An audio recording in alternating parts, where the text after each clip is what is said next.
Half yearly result చూసావా ఎంత తక్కువ వచ్చిందో? ఆ, మరి మీకు ముందు అప్పుడే చెప్పాను కదా సైడ్ ట్యూటర్ అనే ట్యూషన్లో జాయిన్ చేద్దామని. చెప్పావు. మీరు ఆలోచిస్తున్నాను. సరే డీటెయిల్స్ వచ్చా నాకు పంపి, నేను వెళ్ళి మాట్లాడేసి వస్తాను. Hello, sine tutor.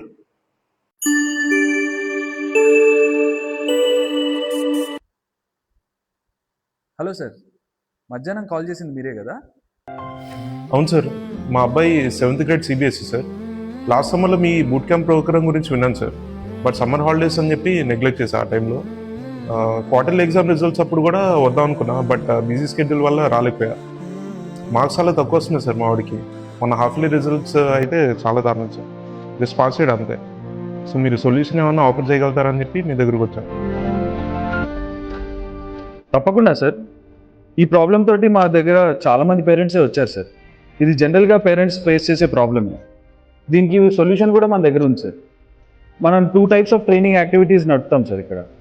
ఒకటి ఆఫ్టర్ స్కూల్, రెండోది ఫౌండేషన్ అకాడమీ. ఆఫ్టర్ స్కూల్లో ఏంటి అని అంటే స్కూల్లో జరిగే కరిక్యులంకి, స్కూల్లో జరిగే టైం లైన్కి మనం సపోర్ట్ ఇస్తాం. అంటే doubt clarification, exam preparation is the main focus. After అకాడమీలో ఏంటి అని అంటే క్లాసెస్ మనమే చెప్తాం, ప్రాక్టీస్ మనం చేపిస్తాం, టెస్ట్లు పెడతాం, పిల్లల్ని ఒక ఒలింపియాడ్ అండ్ ఎన్టీఎస్సీ లెవెల్ దాకా తీసుకొస్తాం. ఈ 2 ప్రోగ్రామ్స్లో కూడా CBSE, state, ICSE, international curriculums like IB and ఐజీసీఎస్సికి వర్తించేలాగా ఉంటాయన్న. Design of the curriculum is like that. Oh that's great sir.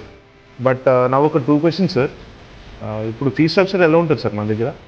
And ఇప్పుడు ఆల్రెడీ హాఫ్ ఇయర్లీ ఎగ్జామ్స్ అయిపోయినాయి కదా, మరి ఈ టైంలో జాయిన్ చేస్తే ఓకే అంటారా?